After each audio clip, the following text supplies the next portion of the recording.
Ce que le jour doit à la nuit de Yasmina Khadra est un roman qui parle de l'Algérie des années 30, dans laquelle on suit l'aventure de quelques jeunes, dont Younes slash Jonas. L'histoire de Jonas, vu que c'est lui le personnage principal, a commencé, on va dire l'histoire de Younes, a commencé dans son village, dans un village lointain en Algérie, où les récoltes de son père se voient ravagées par on ne sait qui. Du jour au lendemain, ils doivent quitter le village parce qu'ils n'ont plus rien, ils ne possèdent plus aucune terre, plus rien. Leurs récoltes sont parties en fumée. Ils doivent partir du village pour Oran, la ville. Et là commencent les pérégrinations, là commencent les péripéties et les grands tourments de Jonas, de Younes et de sa famille. Vous comprendrez plus tard pourquoi je l'appelle Jonas. Donc, dans un premier temps, ils arrivent en ville. Il se trouve que Younes, a un oncle qui vit en ville. Mais le père de Jonas, le père de Younes, ne souhaite pas recevoir d'aide de la part de son frère. Donc, ils emménagent dans un ghetto, un taudis, dans lequel ils vivent vraiment une vie misérable durant quelques mois. Ces mois durant lesquels le père de Younes essaie tant bien que mal, comme un pauvre diable, de travailler, de subvenir aux besoins de sa famille, mais il n'arrive pas à joindre les deux bouts malheureusement. Un jour, il en vient à tuer quelqu'un et après cet incident malheureux, il se rend compte qu'il n'est juste plus apte à s'occuper de sa famille. Sa famille, c'est-à-dire lui, sa femme, sa fille et son fils Younes. Il décide donc d'aller confier son fils Younes à son frère qui lui a l'air d'avoir réussi. Il est pharmacien, c'est un homme instruit, il est marié à une femme catholique. Et à partir de ce moment, il y a une grande fracture qui s'opère entre Younes et sa famille d'origine, qui va dans sa famille d'adoption, c'est-à-dire chez son oncle qui devient son père, et sa tante, donc sa tantine, qui devient sa mère. Il est donc à un moment donné élevé à Oran, puis des difficultés emmènent Younes à déménager à partir d'Oran parce que son oncle avait été mêlé à des soupçons de collaboration avec des mouvements nationalistes. Il est donc emmené à partir d'Oran pour Rio Salado, un petit village éloigné. Et de là-bas, il grandit, il est confortablement élevé, il a de bonnes manières, il fait partie de la petite bourgeoisie de l'endroit.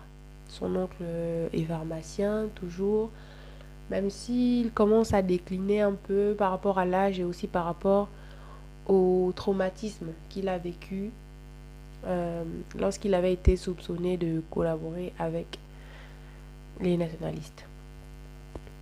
Younes se lie d'amitié avec un groupe de jeunes qui font partie de la bourgeoisie, de ce côté plutôt d'origine européenne, tandis que lui, il est d'origine arabe. Donc, il se lie d'amitié avec 4 autres jeunes, 4 ou 5 autres jeunes, et ils évoluent comme ça ensemble. De temps en temps, il repense à sa famille, il y retourne souvent dans le taudis où il a vécu pendant quelques mois. Il ne revoit pas son père. Il retrouve juste sa mère seule avec sa petite sœur. Et au fil du temps, le malaise s'installe entre les familles. Il y va de moins en moins. Entre lui et sa famille, il y va de moins en moins. Un jour, il croise son père dans une déchéance terrible. Son père est vieux, malade, ivre et ressemble à un indigent. Il fait un déni de ça et fait comme si cet épisode-là n'avait jamais existé. Il retourne dans le taudis où sa mère vivait. Il la trouve chétive. Il ne retrouve plus sa petite sœur là-bas. Sa mère lui explique qu'elle a envoyé sa petite sœur dans un endroit où elle apprendra un métier. Elle lui explique aussi qu'elle est sourde et muette. Alors, et en parallèle, il vit sa vie paisible à Rio Salado avec ses amis. Mais de plus en plus, il y a toujours comme ce malaise qui est présent, ce malaise de l'arabe qui appartient au beau quartier, qui fréquente les beaux endroits et les personnes privilégiées de la société, tandis que de l'autre côté du miroir, il y a ces arabes-là qui croupissent dans la misère. Et c'est un malaise qui s'opère à l'intérieur de lui, de Younes, qui est partagé entre son nom d'origine, Younes, qui fait très arabe, et son nom qu'on lui a donné lorsqu'il est arrivé chez son oncle. Son nom que la femme de son oncle lui a donné lorsque il est arrivé chez eux. Son prénom, c'est Jonas, le prénom qu'elle lui a donné, qui fait plus occidental, qui était plus accepté ou mieux accepté. Et en plus, il avait, selon la description du livre, des yeux bleus, des cheveux noirs. Donc ça passait un peu plus comme ça. Et c'est ainsi qu'il évolue au fil du temps.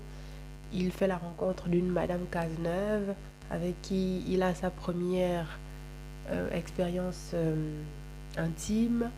Ensuite, il tombe follement amoureux de la fille de Madame Cazeneuve, qui est Émilie Cazenave, Madame Cazenave, pardon, qui est Émilie, mais il ne peut pas déclarer sa flamme à Émilie parce que il a juré à Madame Cazenave qu'il n'allait jamais au grand jamais rien tenter avec Émilie, mais il n'avouera jamais à Émilie la raison pour laquelle il la repousse. Ils s'aiment les deux, mais ne peuvent pas être ensemble parce qu'il y a ce lourd secret dans le cœur de Jonas. Et ils évoluent ainsi. Donc Émilie se marie avec l'un de des meilleurs amis de Younes, duquel elle aura un enfant.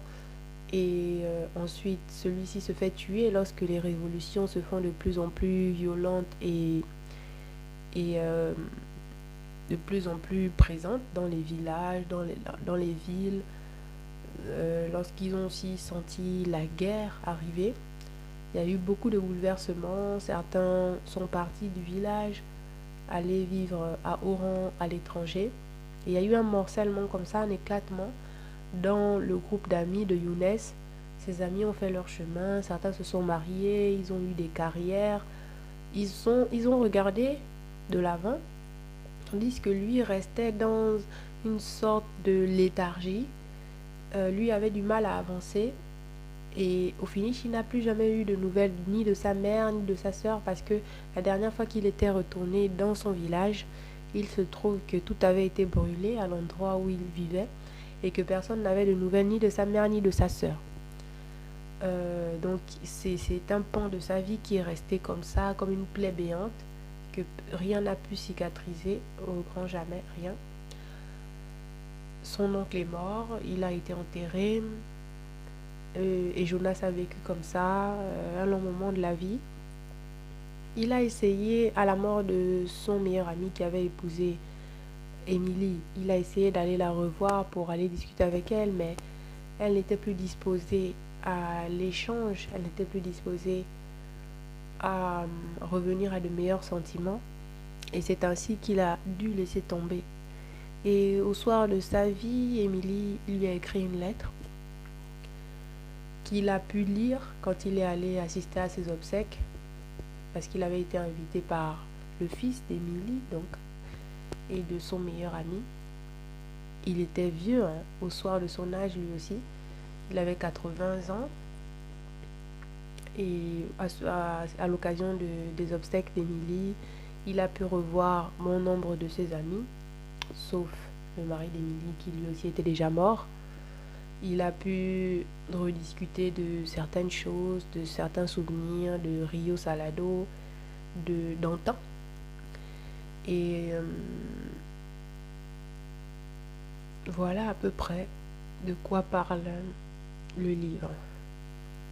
Donc, une histoire entre deux jeunes gens, de jeunes adolescents, dont on suit les aventures sur fond de révolution, sur fond de crise politique qu'on connaît, l'histoire des pieds noirs après, et tout ça en Algérie. Donc le rideau se ferme sur un Younes/Jonas qui a vécu une belle vie, d'après ce qu'on dit, qui a eu une femme, qui s'est mariée, qui a eu des enfants et qui a bien vécu par la suite. Et donc qui a finalement été sauvé du désastre de la famille. Parce qu'il est évident que s'il était resté avec ses parents, il n'aurait peut-être pas pu avoir une certaine belle vie. Voilà.